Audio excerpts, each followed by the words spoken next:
impossible. But now you can have all the power and excitement of Nintendo right in the palm of your hand. Introducing Game Boy. It's portable, it's in stereo, and its games are interchangeable. Plus, Game Boy comes with the outrageous new game, Tetris.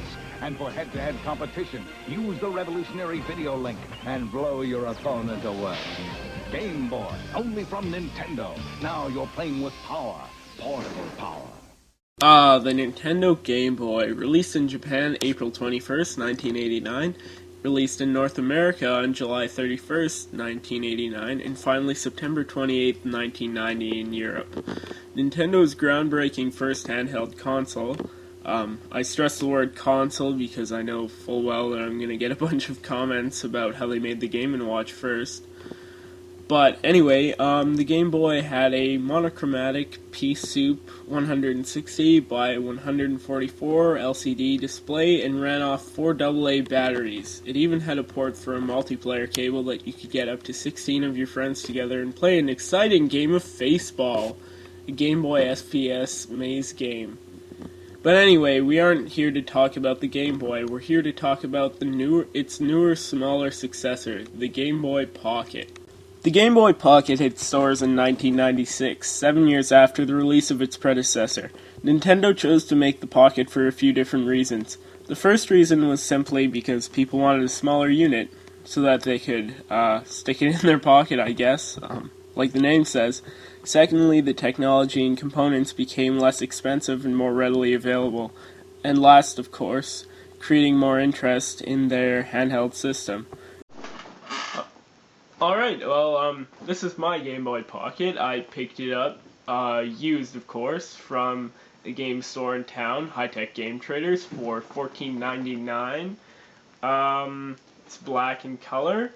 It's really nice. It's about the same size as a Game Boy Color.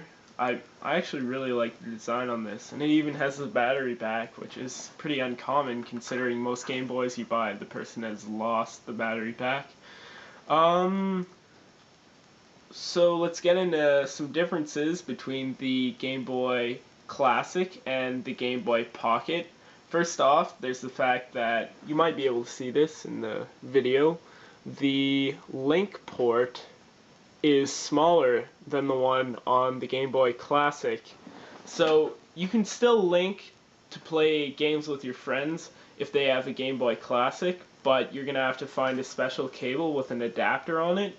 Another difference is that the Game Boy Classic has a pea-soup green LCD display, and this actually has a true black and white display. It's even a little bit bigger.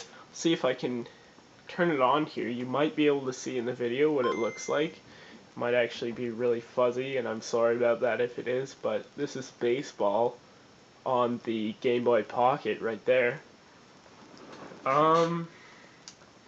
The only other difference I can think of is the size.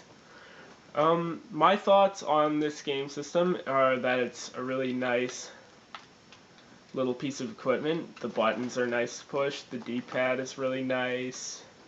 You know, it's actually just really nice. The only bad thing I can think about with this is the fact that it's not as big for people with big hands.